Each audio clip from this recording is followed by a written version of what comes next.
Praise the Lord. என் பேர் லின்சி. நான் Daphne சிஸ்டரோட ஃபெலோஷிப்பில் ஒரு பாஸ்ட் 2 இயர்ஸாக இருந்துட்டு வரேன்.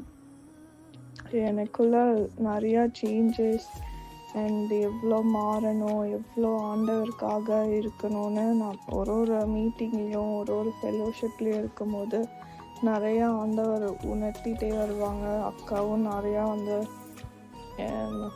சில விஷயங்கள்லாம் சொல்லுவாங்க.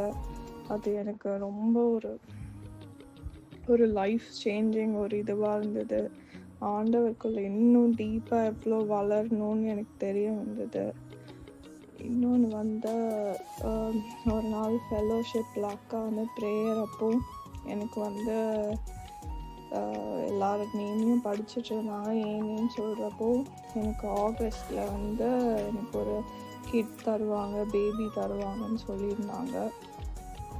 அப்போ எனக்கு ரொம்ப அது ஹாப்பியாக இருந்தது. பட் நான் என் ஹஸ்பண்ட் சென்னையில் இப்போ தான் எங்களுக்கு 1.5 years ஆச்சு மேரேஜ் ஆகி. நான் ஆனால் யூகேல ஒர்க் பண்ணிகிட்ருக்கேன். என் ஹஸ்பண்ட் சென்னையில் இருந்தாங்க அந்த டைமில். நான் கூட அக்கா கிட்ட போய் கேட்டேன், இது எப்படிக்கா அது பாசிபிள், இது ரொம்ப ஹாப்பி நியூஸ். ஆனால்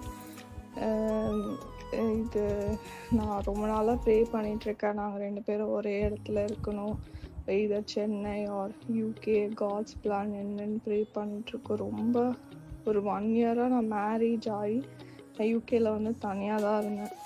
கிறிஸ்மஸ் அந்த மாதிரி வெக்கேஷன்ஸ்க்கு வீட்டுக்கு போவேன்.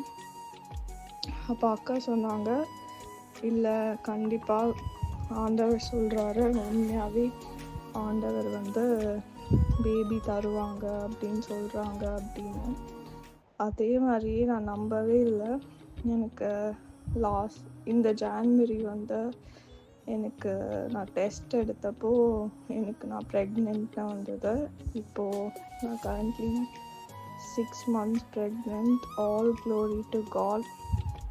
என்னால் நம்பவே முடியல. எனக்கு இன்னைக்கு வரையும் அது காடோட பெரிய கிஃப்டாக இருக்குது. ரொம்ப ஒரு நாளும் அதை நினச்சி ஆண்டவர் எவ்வளோ அன்பை நம்ம மேலே வச்சுருக்காரு, அது இன்னும் ஆண்டவர் கிட்ட என்னை சேர்க்குது. All glory and praise to God.